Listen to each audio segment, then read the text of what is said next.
Welcome to the Antisocial Podcast. This is episode 193, and it's with my bloody mate, Mark Furtner, from the band Lord, that band that I play in as well.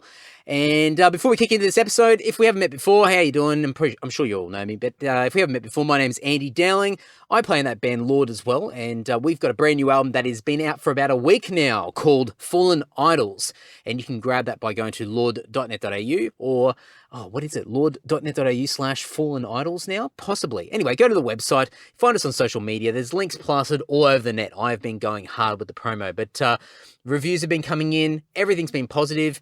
The pre-order campaign was a complete success. We actually sold out of the first pressing. It's the most successful pre-order campaign we've ever done from the eras of Dungeon and Lord, every release. So it's just been incredible. So go and check all that out. Great reviews. It's on Spotify, Apple Music, all the streaming services. Go and have a little gander, have a squiz, find out what it's all about. And if you enjoy it, share it around. Pass the song on to a mate, and hopefully we'll win over a few more people. But go and check all that out over at lord.net.au. And also, the album has been released now. I believe, I'm just thinking of the date that this comes out. Yesterday, I believe it was released in Japan through Rubicon Music. So anybody that's been listening to this podcast over the past several months knows that I have been having mental breakdowns with the release plans in Japan for our album Fallen Idols. And, it's out now. So there you go. So you can check that out. Some of our more hardcore fans love to get every single version of our releases, so you can go and grab that through Rubicon Music. I think Disc Union, which is one of the big music retailers over there, has got it as well, and no doubt some of the other ones, HMV. HMV still exists in Japan, believe it or not. Tower Records still exists. There's a few other music stores in Japan that will have the album, so you can go and check out all those places and should be able to pick it up pretty easily. At that release, that version has obviously the 10 tracks from the album, and it has what other bonus tracks? It's got John Farnham's Break the Ice. It's got the Wilder Than the Wind Dicks Out mix, which is basically an extended guitar solo, no vocal version of Wilder Than the Wind, which is off the album. And I love that title, by the way, Dicks Out mix. Anyway, and there's also another cover which doesn't appear anywhere else. It is an Iron Maiden cover for Judas Be My Guide. So any fans of Fear of the Dark, that is a pearler of a song and often a fan favorite. And we figured, stuff it, let's get in there and record our own version of it. So that's on the Japanese version, so you can go and pick that up. Not available anywhere else at this stage, so go and check that out through Rubicon Music. It was released the 7th of August, which I believe was yesterday. So very exciting stuff. Self-Starter, we are in season 2 with several episodes in now, in full swing. Thank you so much to everyone that's been supporting that, sharing the episodes around, and still throwing me heaps of suggestions. I'm pretty much banked up now for season 2. I haven't made a decision on season 3. I think if season 3 happens, it's going to be second half of next year, but I'm going to weigh up what my plate looks like by the end of this year. So Self-Starter is well and truly underway for season 2. Season 1's still out, so you can go and check all that out as well. But it's all about self-employment, small business and freelancing, and it's just a way to show people what it's like to be self-employed. And hopefully for people that are already self-employed and have their own business or are a freelancer, it shares best practices. It gives you some reassurance that there's other people out there going through the same types of challenges, and you can learn a lot and hopefully improve what you're doing. But it also acts as a bit of inspiration for people that want to do it but haven't quite taken that first step as well. So lots of great case studies, lots of stories from lots of different industries and people. It's not music. There are music related topics in there, but a lot of it is retail, working from home, lots of different industries, stuff out there. So go and check all that out. Selfstarter.com.au. You can search for Self-Starter in your podcast player as well. Should be everywhere. And hope you enjoy it. It's the shout-out time. Every week I thank some freaking legend, some champion, some good person who supports this podcast. And it could be anything from a guest recommendation, a bit of social media love, right up to buying some merchandise, a t-shirt, a patch, the USB pass, which has got the first 100 episodes of the podcast over at andysocial.net on the online store. Plug by plug. It could be shouting me a beer via the PayPal button over at andysocial.net. Whatever it is, it helps. It keeps this whole thing fueled. keeps me motivated, keeps this podcast going. Each and every week I'm putting up these episodes.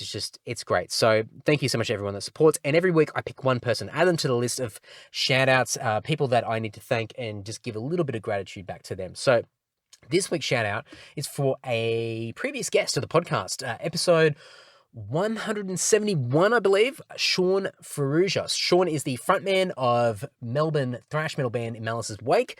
And the reason why Sean is getting a shout out on this podcast is that I'm playing catch up here. He sent me a message yonks ago, and I'm churning through this list slowly. But Sean sent a message ages ago, and I'm going to read it out. But just this really cool thing, it's amazing what a message can do.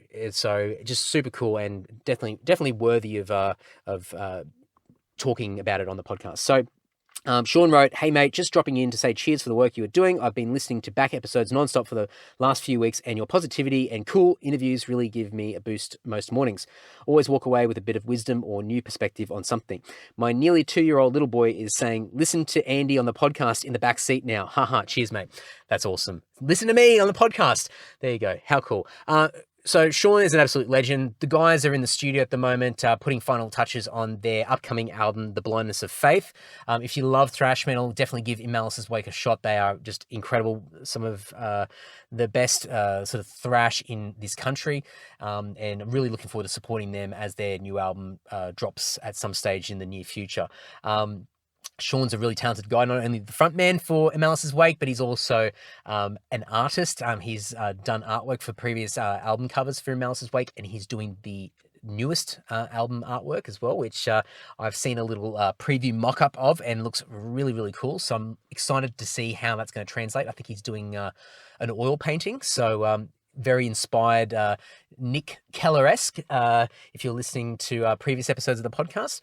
And if you listen to the episode with Sean, he talks about a lot of this. So if you want to get a really cool backstory as you get ready for the new In Malice's Wake album, that episode is really, really cool. Gives you a lot of a great narrative to sort of wrap around this album that's going to be coming out from them soon. So massive thank you, Sean. Appreciate it. I'm so glad that you're continuing to listen to the podcast and loving it and putting up with my voice. And it just means a hell of a lot to me, and especially for somebody who's been in the game for so many years, somebody that I respect immensely. It's just super cool to get little messages like that. It's just some great feedback. So shoot me a message and I'm going to find some fun stuff to send out to you in the post. I'm sure I'll find some really cool stuff laying around. So thank you so much, Sean. Really appreciate it. Now, I'm going to try and wrap this up really quickly. If you go to andysocial.net/buy stuff, that is the portal page to all of my e-commerce platforms, not only the Andy Social podcast and Lord, but Dominus Records, where we've got all of our collective side projects, whether it be Serenity Defiled,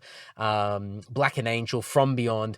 Obviously the podcast is there. We've got Mork and Andy stuff there as well. So if you want to, I don't know. Anyway, go and check that out. I did a cover of Bark at the Moon by Ozzy called Mork at the Moon, so you can check that out. A lot of effort put into that one, so have a look. And I think there's a t-shirt there as well. Anyway, sorry, I digress. There's also links to my eBay store, which has an eclectic mix of all sorts of odds and ends. Some of Jess's old clothes, my clothes, music memorabilia, knick-knacky stuff. So if you're looking for weird ideas for gifts and stuff like that, or maybe, I don't know, just go and check it all out. Heaps of stuff over there constantly being added to, and Discogs as well. I've got 1,800 plus CDs, records, cassettes, DVDs, all ranging from metal to rock to punk to pop to jazz to blues and everything else in between. So you can go over there and check it out. And if you hear, or if you're going to go and buy anything from any of these platforms and you are listening to me crap on about this right now, add a little message in with your order just to say that you heard me crapping on about all this in the podcast, and I'll include some extra goodies in with your order as well. So I really appreciate it. Now, a few little thank yous before I wrap up this section. Patrick from Lutenbach in Germany, Anud from Agen in France. I'm sure there's a better way of pronouncing that. Jim from Stockholm in Sweden. David from East Lakes in New South Wales. Again, freaking hell, David, man. Thank you so much. You're buying 3/4 of my music collection. Nathan from Lismore Heights in New South Wales. Again, a legend. And Nathan has been buying heaps of stuff, so I really appreciate the support. Mick from Townsville in Queensland. Tony from Mount Laurel in New Jersey. Spit that one out, Andy. In the US of A. And, Tejas from Arnhem in the Netherlands as well. So thank you very much, folks. Really appreciate it. And as always, folks, if you hear me crapping on about this stuff, please include a little note with your order to say that you heard me waffling on, and I'll include some extra goodies in the mail with your order as well. So thank you very much. andysocial.net/buystuff. This week's episode 193 is with my mate, Mark Furtner. I've known Mark for, I don't know how many years, but he's my best mate. He was my best man at my wedding a few years back. He is my bandmate in Lord as well. So guitarist in Lord, he's been with us. He's the newest permanent member of the band. And he joined in, 2007 or 2008 or something like that? Anyway, it's been a long time. So he's been part of the band. He's been a heavy contributor to the band. He wrote a large chunk of our new album, Fallen Idols, with Tim. He's just an incredible musician and person, and I caught up with him. I've been trying to twist his arm for, well, actually, I was going to say months, but it's been years. I've kept bringing it up with him, and he's like, oh, yeah, we'll get around to it, blah, blah, blah. And we'd be somewhere, he's like, nah, I want to do it when I'm in the right headspace, and blah, blah, blah, and like just ultra serious about it. And we finally made it happen. So I went out to his place. We sat down and had a chinwag. He was signing a few copies of Fallen Idols. So I had to go there anyway. And we had a chat and spoke about a whole bunch of different things. Just went all over the shop. Spoke about his weightlifting, his health, not drinking anymore. He's been sober for quite a few years now. And his love of ESP guitars and a bunch of other stuff. So we just went all over the shop, just shot the shit for about an hour. And I've got to say, Mark shot me a message afterwards and said that he wouldn't mind doing more of these. So I don't know, folks. You'll have to let me know. So what's the verdict after this episode? If you liked it, then go and harass Mark. Tell him that you want to hear more from him. So we'll work something out. I've got a few ideas. I've got to get Tim and Mark back on quite more often in the future. And a lot of great feedback from Tim's episode as well, like really, really good feedback. So yeah, we'll see what happens. So anyway, enough of me. I'm going to put all the links to Mark's social media pages in the show notes over at andysocial.net. You should be able to click through it on your podcast player. Also, you can check out our band, Lord, by going to lord.net.au. The new album, Fallen Idols, is out, so you can go and check all that out. And hope you enjoy it. So here we are. Here's my best mate, Mark Furtner.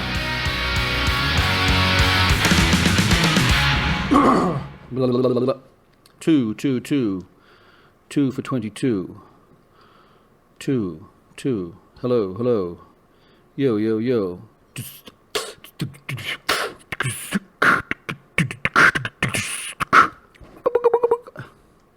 Well, I started recording now, so I've got some samples for later.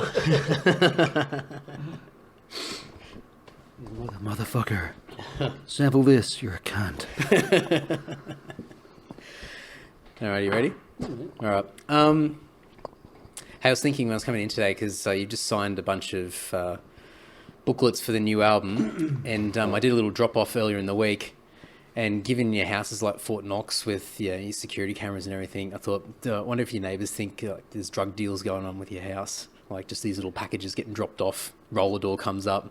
Well, given the bloke across the road is how do I put this, affiliated with particular members of motorcycling community, Yeah. I think they're a little more interested in what he's doing than what I might be doing. So what's happening here is child's play compared to what's potentially happening across the road. I'm not of a concern to the authorities. That's right. Oh, I think maybe everyone's well versed in if it's not happening under my roof, then it's none of my business. So just steer clear. That's why I keep the doors and windows closed at all times. Just that's why I've got the cameras out there. Just watch what's going on the TV. Oh yeah, you've actually got them up. Oh, well, my main reason for doing that was because I have a gym set up in the garage. Yeah. And the doors are closed. I'm not going to train with people walking by or anything. And the music's on and it's loud, and I might want to see if someone's at the door, and don't necessarily hear the doorbell. So I've got a monitor in the garage as well that I just keep an eye on in case someone's here to answer the door, or if it might be someone that just want to completely fucking ignore. If it's Mormons or someone, I know just to... Shout out to all the Mormons that listen to this podcast. If it's them, I know to turn the music up. So, I mean, most normal people would probably just wait for a bang on the garage door or something like that. But you've decided, well, now let's install a fairly elaborate security system with some monitors. So you can just, it didn't initially plan to be elaborate, even though it's now like 8 cameras and a microphone and a DVR or an NVR system, and it's linked to the bedroom, the lounge room, and the garage. But this is my piece of land. I own this shit, and if I want to know who's at the door before I go opening it. That's just how I am. And if might be someone that I'm not interested in talking to, and if I can see who it is, I'm not going to open the door. Just like when I saw you approaching today, I thought, fuck, do I really want to? No, I better let him in. Well, I mean, I feel like an idiot coming up to the front door thinking, do I have to press this doorbell or not? Because you probably already know I'm there. So that doorbell's probably useless. It is, but it looks nice at night because it's got a little light on it and stuff. Oh, okay, fair enough. There's little extras. But I mean, obviously this is a podcast, so people are just listening in. But we're just sitting at your table and just turned around and you've got this like large flat screen TV and it's split up into 4 screens. So you've got at least 4 cameras there that are shining on different parts. There are more around the back, but they're the only ones I'm interested in seeing. So you can rotate between all of them? Can do, yeah. But that's if anyone's approaching, they're going to be coming from one of those. So. Do you just ever sit there just when you're bored and just decide just to flick between the cameras and just see what's going on? But it's been good because I've had problems with like what appears to be rummaging down the side of the back and the side of the house because there's like pebbles. Yeah. You can see that something or someone's been in there, and I can refer back to the footage and see that it's just a cat that's gone skits and bolting down, chasing a fucking lizard or something. So you roll through the footage and like trying to look for any motion that's happened in the camera. Yeah, well, it's got night vision and stuff on it, so really? I can see what's going on. Fort fucking next level. knocks. Do you think that you're a pretty intense kind of guy? Because I think you're quite quirky. And it makes you interesting. I mean, fuck, it's better than being just this normal, fucking ordinary, boring person. But do you think you're kind of an intense personality? Some people may take that, but I call it character. I don't know. I just do what I do. I just can feel those things interest me. So I kind of, I mean, like, I want to know more about my surroundings than maybe I should just fucking relax a bit. If I hear a fucking noise outside or something, and I'll be curious. I'm not going to think someone's breaking in, but what's that? And I've got monitors up. I can have a look. And just see what's it's good to know. I mean, we've got this really annoying sensor light out the front of our house, and we've got hedges and everything. So if it's a windy night or something, or you've got spiders that are sort of throwing their webs across, and I'm trying to change the sensitivity of it, but it just comes on all the time. And when we first sort of moved in, every time that light came on, I just instantly thought it was somebody. And then after a while, you just give up. So it sort of defeats the purpose of what a sensor light is, because now I don't even pay attention to the sensor light. So it could actually be somebody in the front yard, but now I'm like, oh, whatever. So it's obviously just the sensor light playing up or being too sensitive. Yeah, that's whereas you can analyze it a bit further. Well, yeah, that's the double-edged sword of the old sensor light. You go to rely on it, you put it there for a purpose, and then it just becomes a nuisance, and everyone just fucking ignores it. Well, one thing that I mean, this is a great example of you sort of really getting into the detail of something, like overthinking, like where we're going to sit to have this chat. Yeah, I made the mistake of asking you where we should do this, and you're sort of looking around, and you already sort of gave me a bit of a rundown of, the guys across the road might rev the engines or something like that. I'm like, yeah, that's cool. You're being considerate, and we could go in the back room and it might be a bit cold in there. So I was like, no, it's fine. We'll do it here. And then I've said, do we do it at the table or on the couch? And you actually went over and sat down on the couch, and I was watching the cogs turning in your head, like sort of weighing up, am I comfortable enough over here? Can I maintain a conversation for an hour here? And then... I started thinking about the guy and his motorbikes and stuff, and I thought, well, maybe if we're a few meters back this way, that might be a little less. Oh, it's all right. It's attention to detail. I think you've got. Well, some people call it crazy or insanity, right. But attention to detail is good because that's what I'd like to what put it down. That's why I'm going to run with that. But that's, I don't know. We all have those things that make us, those quirks make us who we are, and that's not just a case of, where am I going to sit for the next hour? It goes into what colour pickups am I putting in this guitar, or how am I going to set this guitar up, or how am I going to train today, or how am I going to do this job at work that needs done in a particular fashion, how I'm going to do it. Yeah. Overthinking might be the word to describe it sometimes, but not necessarily. Sometimes you need to be analytical about stuff. Well, I think, you just said it, like, doing sort of the weight training stuff or guitars or anything else. I mean, you don't give a shit about a lot of stuff, and so you just don't pay attention to it. Mm-hmm. And you have like a select number of things that you're really fucking into. And it's not just a case of, I like playing guitar, and I like doing a bit of weight training. It's like I'm fucking in, and I'm in completely. There's no half-assing. Like if you're into something, then that's it. You're and there's also like there's a sense of pride that I think you have that you put out there. It's like I'm not going to stuff around. Like if I'm into something, I'm going to put everything into it. Yeah, I agree. I agree. No, I take great pride in my pursuits, and I don't really have the time or the interest to pursue a great many things. There's a couple of things that I do. They're a very big deal to me, and they take up all my time and all my resources and my efforts and energy, and that's fine with me. That's how I like it. That's what I do. Those things, I'm really fucking good at it. If I can help you with these things, maybe you might get into that one day. You can come to me for assistance, and a lot of people do. Yeah, they know that, and that's just kind of how I do it. Otherwise, like you said, if it's whatever, just brush it off. You're pretty black and white in some cases. Like if you don't give a fuck about something, you really don't give a fuck about something. It's very hard to get you on board on a concept or an idea if it's not high on the list of priorities for you or interest levels. It's like, I think for me, and sometimes it goes like it's a weak point for me, because I'll pretend to be into something, but I'll try and make an effort and go out of my way probably to please people, to sort of, if somebody's got an interest in something or they want something, then I'll, even though it might be a pain in the ass, I'll still go, oh, look, yeah, okay, and I'll try and show a little bit of care, a little bit of interest in what they're doing. But I mean, you just won't respond to something, or you're just fucking, I mean, you're not rude about it, but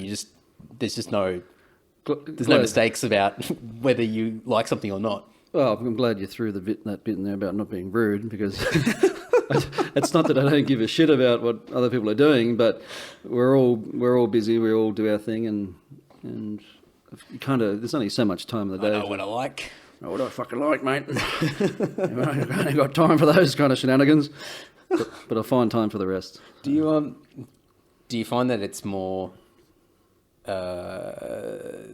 What's the way of describing it?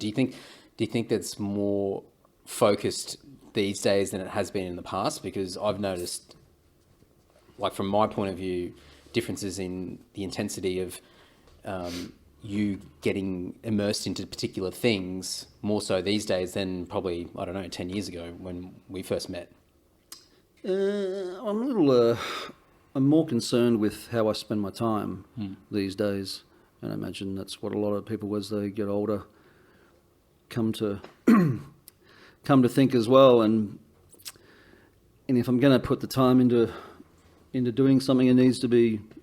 I mean, everyone has downtime. You might watch a movie or just sort of that kind of thing. But I'm just very particular with how I spend it, and it's got to be generally something that's, is productive and satisfying and completes those parts of the old Furtner puzzle that I need to feel like I'm doing something with my life and having fun with it. And I think when we first met, I think you may have had some gym equipment in your living room, maybe.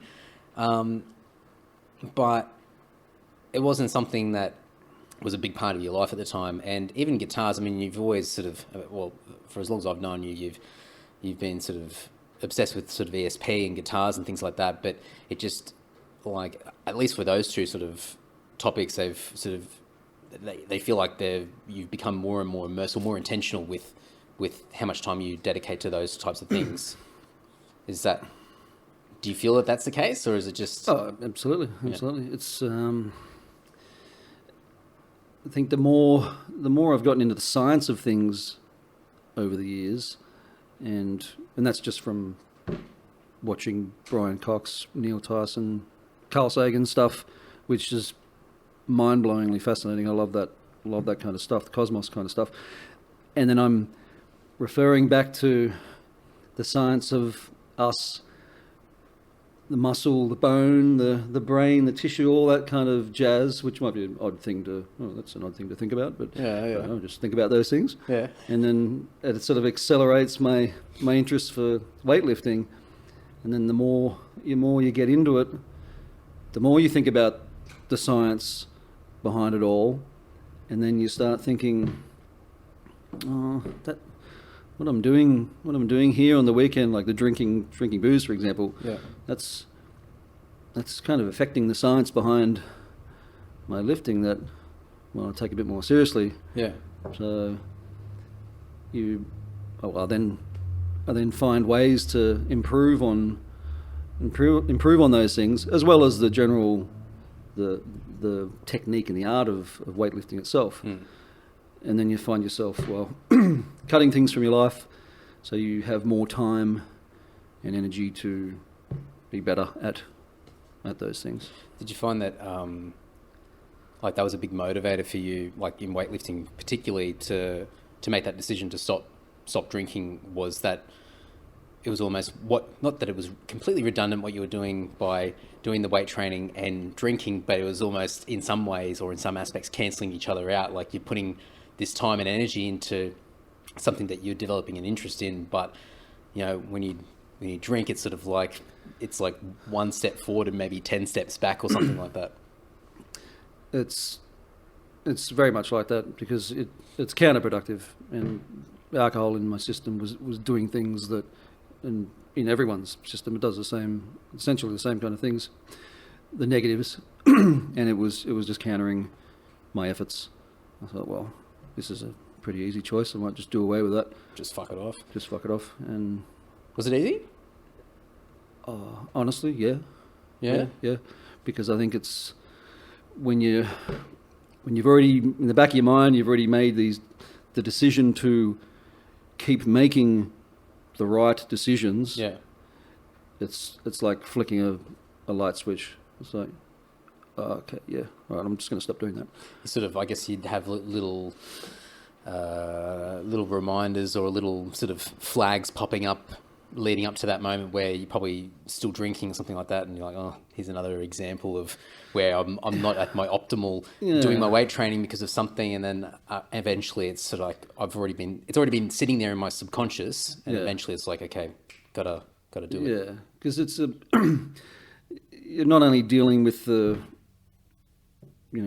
expenditure, the financial expenditure for participating in that activity, but you're paying for it the next day. And I know that there's going to be a day wasted where I might be lying on the couch just trying to feel better when I could be hitting the iron or playing guitar or doing something that I really want to do. So I was just sick of wasting my time. It's a big thing because, or at least from my point of view, because people still think that you drink. Like people that don't know you that well, like just perception of the band, and because I still get out there and we'll have a beer and everything, I think people sort of just think that it's like, oh yeah, well, I can't wait to buy you and Furtner a beer and blah blah, and I'm like, oh well, I'll have a beer, but Furtner doesn't drink, and Tim doesn't. I mean, not that you're offering Tim a drink, but Tim doesn't drink beer either, and blah blah, and people are still surprised that you don't drink. And I mean, you're one of those people where I don't think it's in you. It's not part of your makeup where you need to go and tell people what you're doing. You just get on with it and do stuff. I'm a little bit the other way where I've got to kind of show people, hey, look, I'm doing stuff. I'm going to do stuff. Look at me. Give me some Facebook likes or some shit. But I think because you just get on with stuff, people obviously naturally would not know everything that you're doing as well. But I mean, when did you stop drinking? Like 4, 5? 4 years ago. Yeah. So it's fucking a long time. It shoots by. I was never the type of bloke that would crack a beer after work. It'd be more the weekend social thing, and had a lot of fun doing it over the years. But it's just, gets to a stage where people change. Things change, and that's 4 years ago. And that's just a part of me that doesn't exist anymore. It's gone, and new parts come to life, or new motivations, and all the good bits, the better parts, I should say. That it's not to take away from people that do drink. I couldn't give a rat's ass what anyone does, but it's allowed the better parts of me to sort of come forward. I think one thing that people struggle with is it's probably not so much the actual drinking itself. It's like it's the social aspect. It's the habit that's formed from it, where you sort of associate it with other things. Like for me, it's not like I very rarely will drink. If I'm going to drink, I won't have anything more than probably 3 or 4 drinks in one hit. It's just way too much. Like last night, I had 2 cans, and I was just like, I'm done. And I sort of laugh at myself and just go 10 years ago I would have gone, you fucking pussy, what are you doing? But it's just like my I don't know, my body just there's no energy, there's no electricity, and I can feel it sort of going in the opposite direction of anything positive, and so you sort of go, I tap out now. But a struggle that I've sort of had over the years as things naturally change is that I've subconsciously developed habits around drinking, like you go to a gig, you have a drink, even like when we've just done a run of shows, and we're having a joke about it. It's like you'll say to me, like, you just get a few under your belt, get loose on stage, and you can set the tone for the energy on stage, and we'll just we'll follow you. Yeah. And for me, in my head, like if I go up without a drink, I mean I can do it, but it takes a lot more mental energy for me to have the awareness to go, okay, I need to step it up, and I need to be able to ensure that I've got a level of energy throughout that set. And I've developed a habit where if I have a drink, then I don't have to think about it as much. And it's just such a stupid thing to even verbalize, but I think that's what the difficulty is with a lot of people that make the decision to stop drinking, is that they've associated all these weird little habits around it. Like, I go to the pub, or every time I see a friend we always have a drink, so I've got to have a drink, and now suddenly I don't have a drink. So I mean, you said it was easy to sort of give it up, but did you find that there was sort of little habits and things that you just associated with drinking, even if it was just the weekends? Your brain just kind of shifts gear, and it finds new things to focus on and think about. Well, I found anyway, so I'm sure that would be the case for some, but it was just sort of freed me up to think about the then and now, and what I really need to be focusing on, like tuning my guitar or something. So getting ready for the show, making sure I remember the songs. Definitely. I think we've definitely improved over the years with the reduction of alcohol across the whole band. Good times. Yeah. Good times. But I think, I'm having a guess, but I'm assuming that the fact that you had other interests there and things that you gave a shit about and passionate about helped you it was easy to make that decision. Because I think if you had nothing else to sort of immerse yourself in, then that would have been quite difficult, or there wouldn't have been enough motivation for you to go, oh, I want to make that decision, that change in lifestyle. Yeah, well, it's like if you're a grown adult and you decide to eat fucking lollies for dinner or something. Yeah, you're a grown up now. You should know better that that's not an appropriate thing to do for yourself or your body. So that's kind of like on that same kind of wavelength. It's not for me, like I said, I'm not comparing myself to anyone, and anyway, everyone does their own thing. But for me, that wasn't the appropriate thing to do anymore, and I just had to put to bed. And it was just easy because when I have a rather large mental shift, it is literally the light bulb moment, switches flicked, and my brain's gone in a completely different direction and left the old one. That's it, just kicked it to the curb. It's like you're committed now and that's it. Yeah. No turning back, no second guessing. Yeah.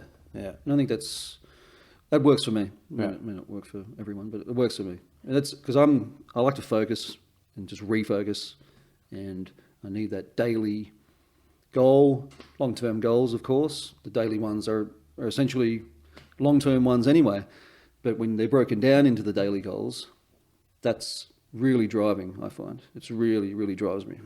Yeah, I think I've certainly got the the vibe from you over the years that you like a bit of structure. You know, you like to know what's going on. Well, no fucking about. I guess that's you inherit things from parents or whatever that kind of comes down through the family tree. I think I got a bit of that old-fashioned kind of thing in me that sort of does that, it works for me. So, I mean, sometimes the discipline of just being consistent, you know, it doesn't have to be like when you talk about sort of structure or schedule or routine or anything like that, doesn't mean that it's automatically exactly the same thing every single day. It's a level of just showing up every day of some form of consistency, because, you know, that's the same with a diet or eating food and doing weight training. You've got to have a baseline and go from there. People roll their eyes when they hear those words, and I can imagine it anyway. But it's not all like that, because when you're enjoying it, it's literally nothing like that at all. When you're enjoying it, that's exactly the push that gets me to do what I want and need to do. So I welcome it. I love that. I love that. I take my vitamins, certain times of the day, and roughly training, similar times, and the set times and all that sort of stuff. And because it's like there's your sort of, that's it for the day. I can do it. Do it well. Like, just you're wasting your fucking time otherwise. So I need to think about the lead up to it, so that I can get the maximum out of it. Well, I haven't been around you too much when you've been doing your weight training, but if anyone listening's seen the little pre-prog power video where we were getting ready for the show the night before with a bit of I can't remember what song you played. it was like, but I automatically just started thinking of Rocky. Yeah, I think it was Rocky-esque anyway. But I don't know, you love a bit of a grunt when you get into your weight training. Do you think that sort of helps you a bit when you're pumping iron, like grunting? Like, well, I was gonna do my impression of that then. Come on. Well, it comes with you make noise. That's what happens. And if you know that lifestyle, you know that you make a bit of a racket when you're doing it. You have to, because it's all about the... Do you think you get more energy when you do it? Like, because I'm just thinking, like, if you're trying to suppress like that noise, that effort that's coming out of you, then that almost, you'd probably be tensing your body in the wrong way, or you're distracting your body, like you're trying to suppress something that's probably a natural sort of release of doing the weights. Well, I don't know, it's me. It's up to the individual, of course, everyone being different, but I find it helpful. And most lifters would say that they find it helpful. Bit of an exhale, Well, it's just igniting that flame in your head it's primal to get that last rep up, or to go for that last one. Go for gold. What do you tell yourself in those last reps where it's just like, everything in your head's just going, nah, that's it, mate. Like, don't bother with the last one. You're like, what's the self-talk? Well, it's not like there's phrasing going on in my mind as I'm doing it, but I know that just the automatically knowing that if I don't get it up, I'm wasting that set, because the bulk of the growth, the muscle growth, comes from those final strains in the reps where you're really forcing it, because that's when you're doing all the damage to your muscles for the regrowth. All the other, 5, 6, 7, 8, whatever, however many reps come before that, that was just a warm up. So there's no sort of you're a fucking loser, you're a piece of shit. You're dead to me. Yeah. Wait, hate me. If you don't do this now, you may as well just fucking. That's it. It's all over. It's all over. No, there's nothing like that. No. I've noticed over the years that your guitars seem to be getting smaller and smaller. You've whether you're deliberately just buying smaller scaled guitars or whether you're increasing in size, I don't know. But I've certainly noticed that the ratio, the proportion, has changed slightly over the years. Well, that's part of the overall goal is the size increase. And as you can see, like I'm busting out Hulk. Fucking wearing that Camelot shirt. If anyone's seen like Mark or knows Mark, there's this Camelot shirt you've been wearing for years. Like, I don't know how long you've had that shirt for. It had to be 10 years. At least 10 years. 11 years. 10. You certainly get good usage out of a shirt. Out of it. Yeah.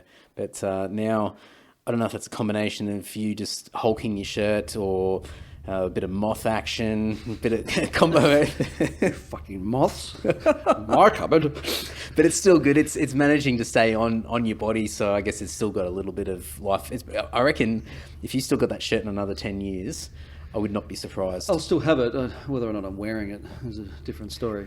But I think that these holes just from because I've worn it so much, it's just been washed a fucking gazillion times, and it's just copped the beating. Well, yeah, I think you moved away from some of your. Oh, well, maybe not. I think you had track pants that just had these gaping holes in them from years ago. Like, I think you were also, I don't know, you were wearing them around the house or something like that. And yeah. Well, see, I've matured a bit since then. Oh, okay, all right. And as you can see, my maturity's brought me around in my Star Wars pajama pants, but there's no holes in them at least. I mean, I'm sure we'll talk about something slightly more informative for the listeners, but speaking of pants and holes, I believe you had a slight mishap, a wardrobe malfunction at our Adelaide show just recently. Those are new pants too. They were pretty new pants. I only had them for a couple of months. But what was the first song we played? It was Footsteps. And that, I think, was the very first power stance I just sort of lunge into. And I obviously didn't hear it. It was too fucking loud, but I just felt it. Just straight up the guts.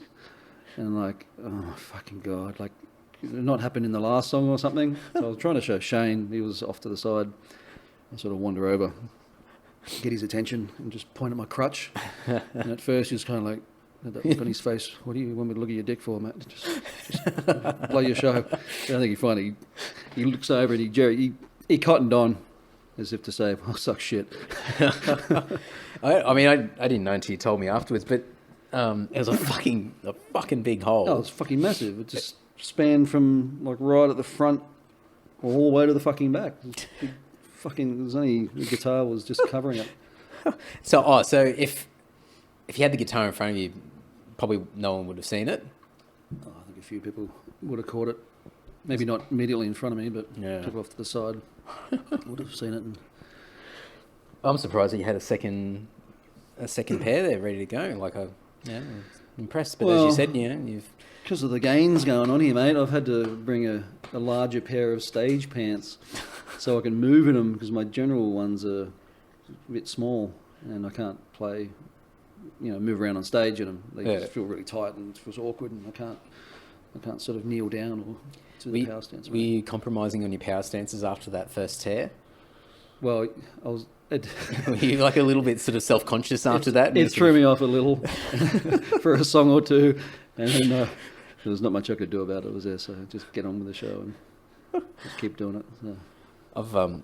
I've got a pair of jeans that I've been wearing on stage for the past few years. I mean, we haven't been doing a lot of shows over the past few years, but there's a hole underneath the arse of one side, and then there's a hole sort of inside the crotch, and I've got fucking peg legs anyway, so it doesn't really matter too much, but I'm just waiting for just one stupid thing where I'm just going to have a few too many beers on stage and then think I don't know, the Karate Kid again and start trying to do a fly kick or something and just lose them. Just lose them completely. Yeah. They're pretty close. And then everyone will see your Spider-Man undies. Yes, they shall. What do you think is the most prized guitar in your collection? I don't know if I could really answer that because they're all like children. They're all my babies, mate. Don't want to show favoritism. Well, what's your favorite at the moment? Probably the MX that I recently picked up. That's that Explorer, yeah? Yeah.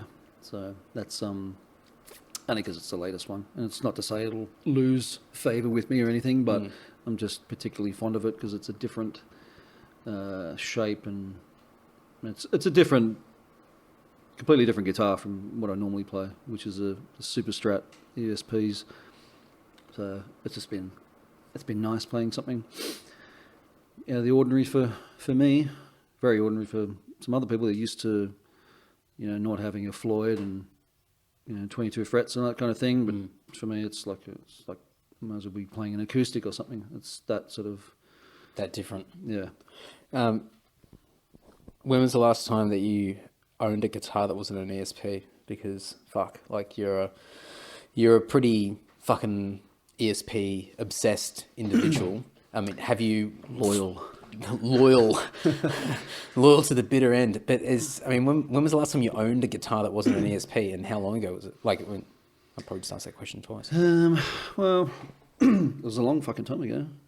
I did own I had a Washburn Dime Bolt signed by Dimebag, and I had that back in the 90s, and I think I'd sold that a long time ago now. And otherwise it would be when I was a teenager and kind of just putting the feelers out and playing some different brands, trying to get an idea of what I liked or what looked cool and that kind of thing. So the last non-ESP guitar was, 2 decades ago. So. And you got that, hang on, I've got to go off on a tangent. You got this guitar, this Washburn signed by Dime. Was that like at an in-store or something like that, or? Yeah, it was the afternoon of the Great Southern Tranquil tour in Sydney Entertainment Centre, and the people that I bought the guitar from arranged that I could be sort of VIP for a meet and greet that Dime was doing that afternoon. Oh, wow. And it was fucking amazing. Oh, so you bought the guitar, brand new? Or is it sort of brand new. And so they just had some sort of or affiliation with... Because they had something to do with it. I can't remember. It was fucking a long time ago. Yeah, right. They got me on some little VIP list, and I was quite young. I was still in high school. And I remember walking down, or bussing it in with this fucking huge case, and it was fucking heavy too. And I was walking down Parramatta Road to the guitar store, wherever it was, whatever it was, I can't remember. And there was a fucking massive queue of people waiting their turn, and someone sort of motioned for me to recognise me. Might have been the guy from the shop. Recognised me to come in, and I'm walking past all these people that are just fucking scowling at me like, oh, fucking get in line. VIP. What are you doing coming in front of me? Who do you think you are? All those flano shirts. Yeah. Well, you fuck off, cunt. I was probably wearing one. Get to the back. Yeah. And then I strolled on in, and Big Val was, if anyone's seen the Pantera home videos, Big Val was there, being big and Val, and I had my Kodak fucking camera. Oh, a little disposable or something? Oh, it wasn't disposable. No. It was the old film, the film type. And I said, "Whoa, wow!" I said, "Can I get a?" I was shitting myself. I was this scrawny little high school dude, and can I get a picture with you, Val? And he didn't say a word. He just sort of takes one step. Well, that's all it took for him to get right in front of me. He fucking just grabbed my camera, and I was like, oh. Thinking, shit, like, I don't know if there's like no picture policy or something. It's just waiting to be crushed. And he just fucking grabbed me and pulled me into his huge frame. His bosom. Yeah, and stuck the camera out. And did an old school selfie. Yeah. Back before selfies became cool. And took a couple of pictures, and I was extremely fucking relieved because he wasn't going to eat me. and stoked that I hadn't even met Dimebag yet, and You're already fucking buzzing. getting pictures with Big Val. I think that was one thing that that Pantera did so well with those videos is they made like their whole inner circle famous. Like they're all personalities. They're all like their own characters, and so like I saw Pantera. I mean, whatever the last tour was, 2000 or 2001, that Reinventing the Steel up in Brisbane, and I remember seeing Bobby on the side of the side of the stage with his little shitty camcorder thing, and I'm pretty sure I saw Big Val there as well. But and obviously like their actual techs and everything, and I was like almost more excited to see them and realize that they were real people, even though I'd been watching these videos, than to actually see the band get on stage and play. And it was just so cool because I'm like, I know that guy, I know that guy, I know that guy, and you could identify them straight away. Yeah. I thought it was fucking. I mean, they probably weren't sort of sitting around a table going, "How are we going to market this?" And yeah, let's make all of our road crew personalities. It was just a natural thing, but fuck, it was smart. Like. They were famous in their own right, those blokes. Yeah. Guy, go for guy. Go to the cool. Oh, yeah, that's right. Shit that still just bits in my brain floating around from those quotes from those videos. 3, watch it go. But I don't think they would, well, they obviously, as you said, they didn't, as far as we know, they didn't intend on, hey, let's make everyone famous. It's just what they did. Dime was a fucking menace who would film half that shit and put firecrackers down people's butt crack and whatever crazy shit. And, you know, when I met him, he was just the nicest bloke too. So obviously you don't know the real ins and outs of someone by a single meeting, but you can get a general vibe of is this a good dude or not, and everyone did with him. So I don't think he wanted to hog all the limelight, which is why these other guys in the band, the touring party, make a name for themselves too, inadvertently. Well, I'm just trying to think back of, because I haven't watched those videos in years. I'll have to go back and watch them because they were fucking, between that and like the Metallica 1.5 year ones, like they were my Bibles growing up. Like that was the framework of what I thought being in a band was all about and what you needed to do and the way that you acted and everything like that, and maybe probably not the best sort of course of action to take if you're starting off in a band, but it was this mysterious, amazing world of craziness and fun and these big personalities. But thinking about those videos, like you look at Vinny is obviously a big personality and he loved that sort of stuff. I mean, they were brothers, but even Phil wasn't sort of overly in a lot of the stuff. He was, but he wasn't sort of as intense as the Abbott brothers. And Rex was sort of, he was there and he was sort of getting into stuff, but nothing to the intensity of those guys. So it was almost like a case of Dime sort of saying, like, all the guys in the band aren't going to all be at my level, so I'll get the rest of my crew and I'll share it out and make that circle wider than just the 4 of us. I'll actually get like everybody, so the band's going to be 10, 15 people instead of just 4. Yeah. But those taglines, like so many catchphrases and in jokes and like stuff that doesn't even make sense, but became like a fucking catchphrase. It's just insane, like how much of that still lingers. Particularly the stuff that makes no sense, because that's the funniest. Yeah. And then, I mean, no doubt, I can only imagine the punishes that he would have got, doing things like that, like an in-store where he's signing stuff and whatever, and you'd have like guys coming up and like trying to get in on a personal joke, thinking that they know all about it, and Dime's like, okay, cool story, bro. Like, I don't think you understand what this joke's all about. And the guy's like, yeah, I know, man. Like, I know you really well. So, yeah, I reckon he would get he would have got so many punishes over the years. Well, if it bothered him, he hit it well. Getting back to what you were asking about, the guitars, it was. Yes, I haven't owned anything other than an ESP in well over 2 decades, and it was actually the catalogue of there was a place called Venue Music in Sydney, that I would frequent, probably because they're the only shop that would stock ESPs, and they were split floor shop, amps and guitars and more guitars and all that sort of shit. And they had catalogues that they would send out in the mail, and there was a picture I saw of Hammett promoting his KH2, and it was just sitting on this right angle, not a right angle, a particular angle, and I thought, what guitar? What the fuck is that? That looks fucking unreal. And what's that? Is that his black Strat one? Yeah, it's his Mirage black one. Yeah, the reverse stock, and this was of a few years of looking out what's out there and what do I like basically when you're a kid in school, and then that kind of tripped off the passion for these things, because I hadn't seen one like that before, and I would just go into venue music and just to look at these ESPs they had up on the wall, and can I maybe they knew I wasn't going to fucking buy that. Oh, I'm interested. Hey, I'm interested in that guitar up there.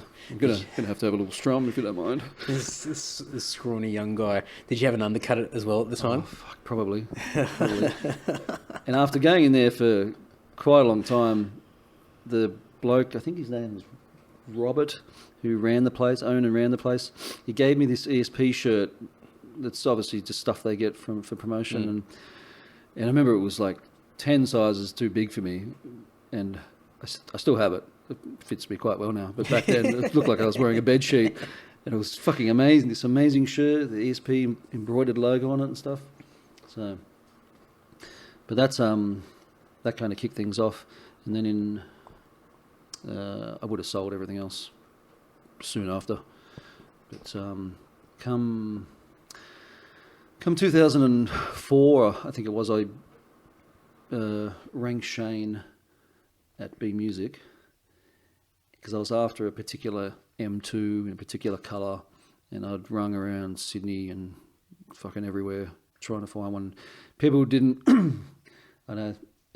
they didn't seem to know ESP particularly well, and I would explain things, and I'm not the one selling this stuff. I'm just the fanboy who wants to part with my money, and no one understood it until I got hold of Shane one day, and he did. I'm like, fucking who's this guy? Hurrah, finally, someone knows what I'm talking about, even knows a few things more than me, because I thought I knew quite a bit about it. Probably do. I'm sure I do.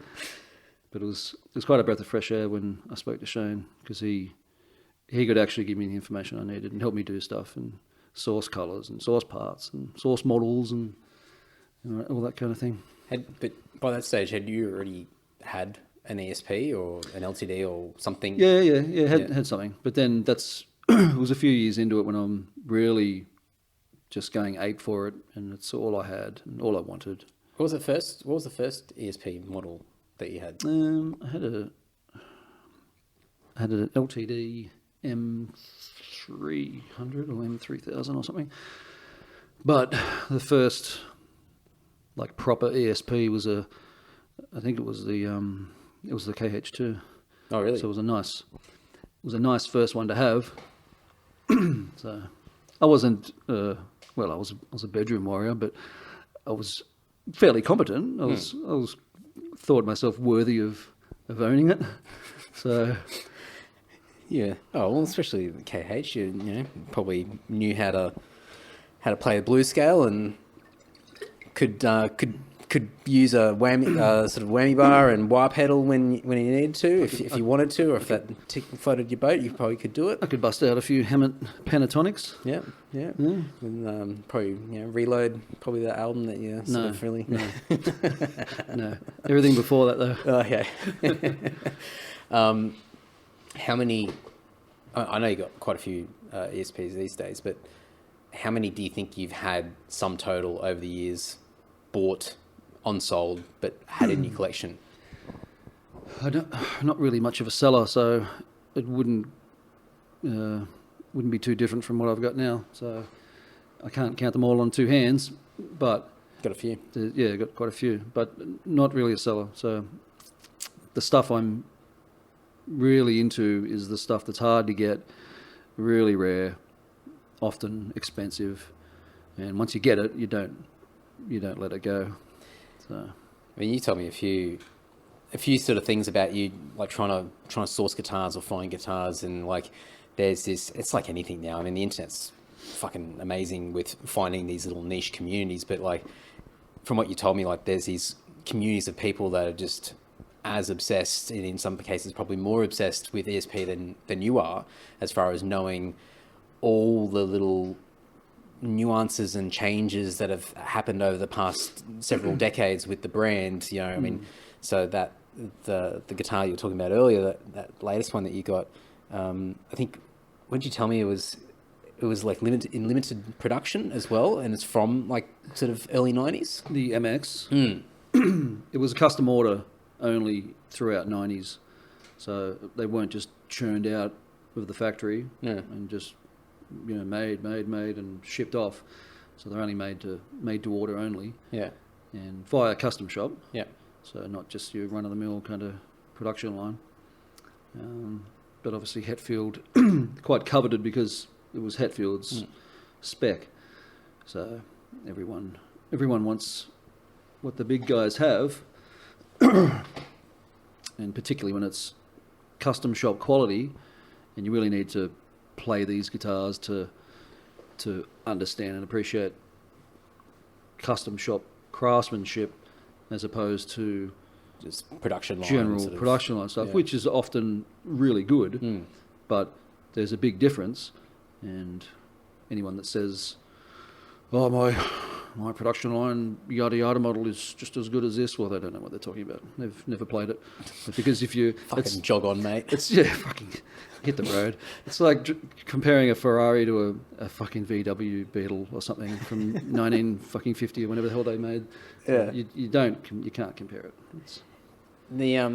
I mean, how many of those would they have made? Like, because obviously custom shops, like, one at a time, and it's sort of, I know a lot of ESP is handcrafted, but it would have been short supply. No, I don't think anyone really knows how many were made. It's don't know how good their records are. Don't know, which adds to the desire to own these things, because you don't really know how many were made. People would assume a lot, probably quite a few, and then over the years, quite a few would be lost in house fires or stolen and not recovered or whatever. So that just limits the numbers even more. Destroyed, shitty stickers placed all over them, and just fucking neglected. That's a good thing about. I mean, it's like anything you collect. The longer you hold on to it, in a lot of cases, the higher in value, it has, because people are just fucking hopeless with looking after shit. Like, most people are pretty bad. Like, even if you keep something at home and you don't touch it, it still runs a risk of being attacked by the elements or dust and shit like that. And so people just generally can't take care of things. So that's why, the older things get, then the more desirable they are if they're found in good nick. So, but I think you had to paint that one, didn't you? It was exactly as you just described. Someone had mistreated it horribly. Yeah. But not beyond the point of repair or anything. So got it for peanuts. Had it sent to ESP in Japan, and they looked after it. Just strip it back, just to bare mahogany again. Look over it, tweak some things, respray it, and then everything that went back on it, bar the truss rod cover, which is a highly coveted little bit of kit, particularly because it's the sort of the Gibson style lawsuit one, as it's called. So that's the only original piece that went back on, and now it's essentially a brand new 90s MX, which command a lot of dollars if you were to sell it. Yeah. And a lot of people really, really fucking want. So why didn't you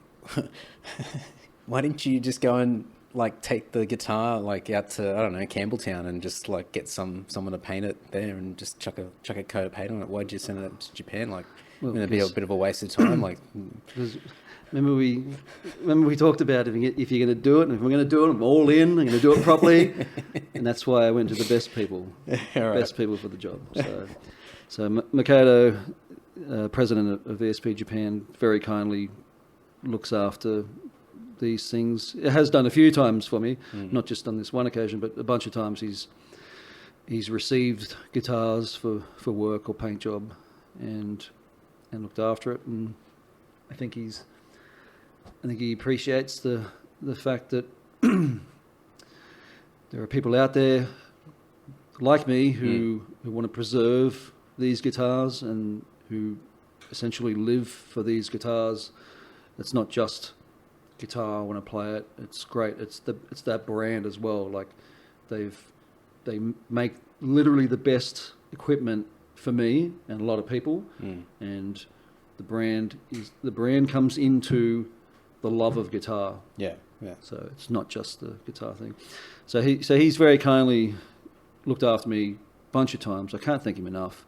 And when you know that he's getting emails or phone calls from Metallica representatives or fucking Slayer or whoever about an order that they've got in, or hey man, when are we gonna get our next shipment of M2s come in for the band? We go on tour. I like that American accent. It's really good. Right?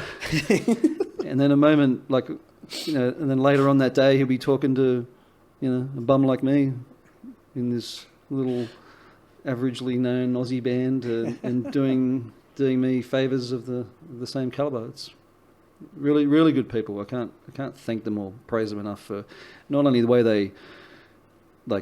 they do their work, which is mind-blowingly, it's exceptional. It's really, really good work, but the way they treat their artists and people on their roster, it's commendable, because you're not made to feel like average Joe. You feel like you're just as appreciated and valued as James Hetfield or fucking whoever else. You're not a nobody. It's pretty.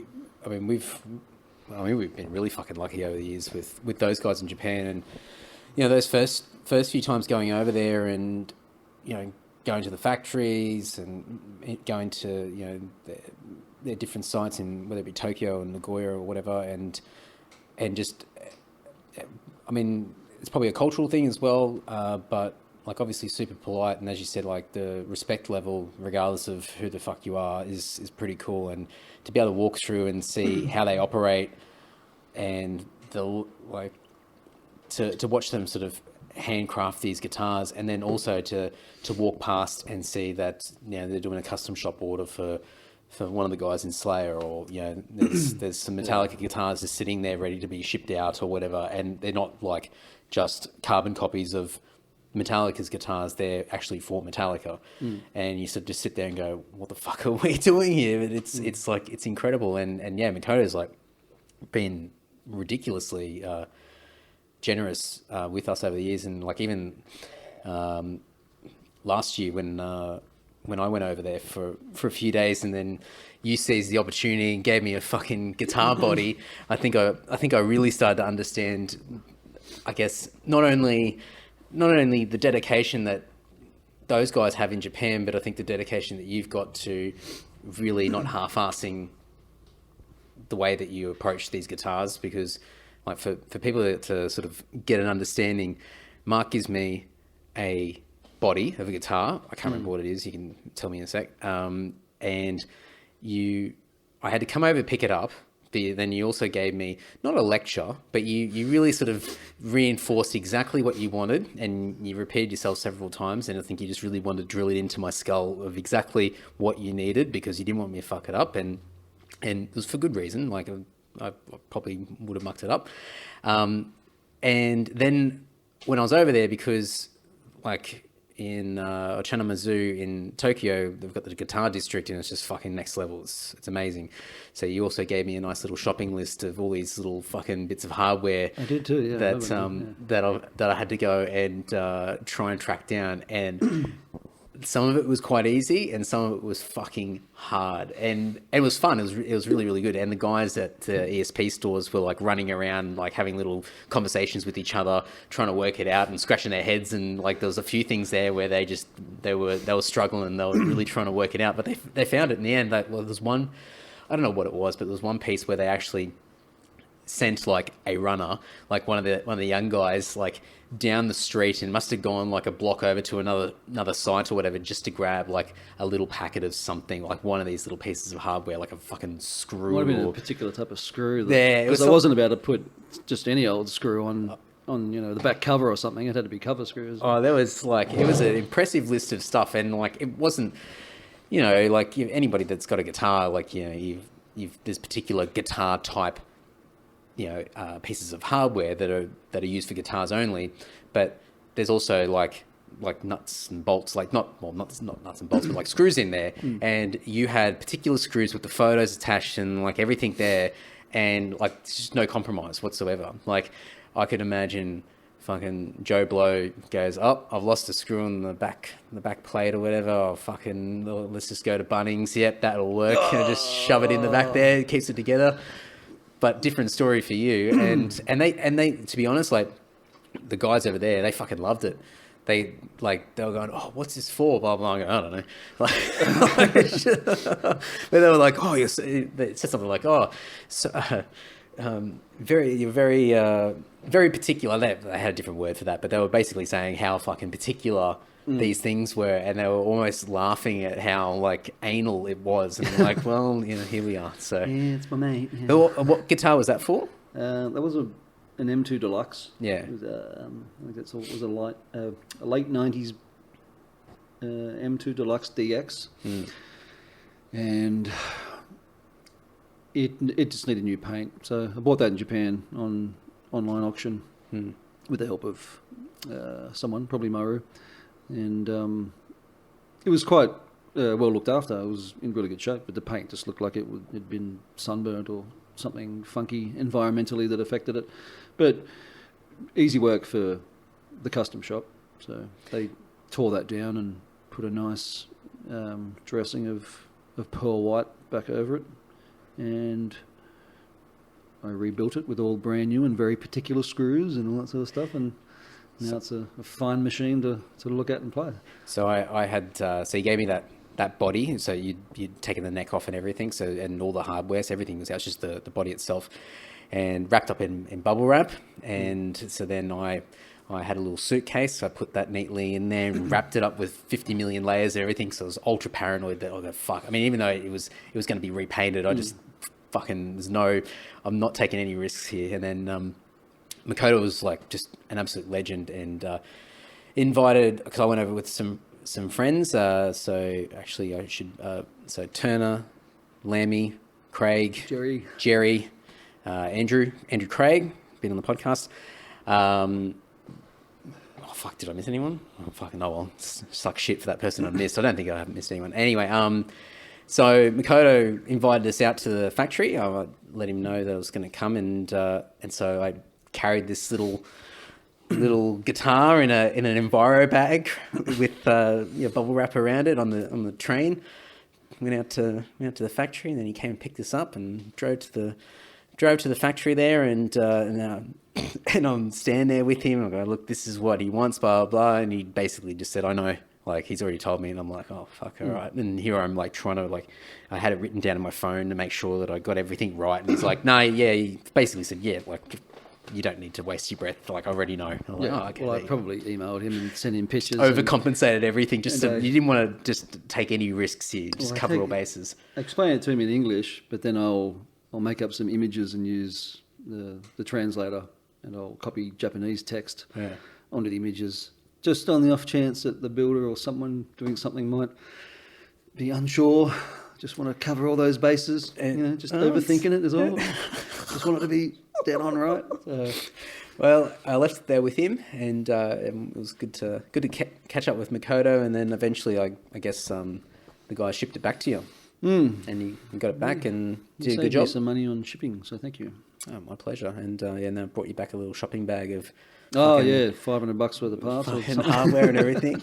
And I think even Jerry, I think I think sort of planning to go to Japan. He was sort of in his mind going to buy a guitar anyway. But I think he got swept up in the ESP fever because we went to the factory. It was like one of the first days we went to the factory, and then after that we went to Uchinama Zoo, and I think he was just like, he had ESP in his eyes, and he's ready to go, and he dropped some good coin on a guitar, and lugged that one back home. So it was actually quite amusing to see Jerry lugging a guitar that was, I mean, he's not a big guy, and that guitar was almost the size of him in the case, and him trying to navigate Tokyo subways and a train and everything, and I wasn't going to help him. Fuck that. I think if you stand the guitar up lengthways, it's actually taller than Jerry. Sorry, Jerry. I love you, Jerry. Anyway, fuck. Well, I'm going to pick all these Fallen Idols booklets off your table, and I'm going to get into the car and go down to Timothy's house and get him to pen his autograph on some of these, and then I'll start shipping them out to people. Sounds good. Shipping them all over the world. It's been pretty good. Lots of people are going to hopefully enjoy the album. I hope so. Good stuff. All right, that's enough. Okay. All right. Thanks for your time. Nice talking to you. Yeah, likewise.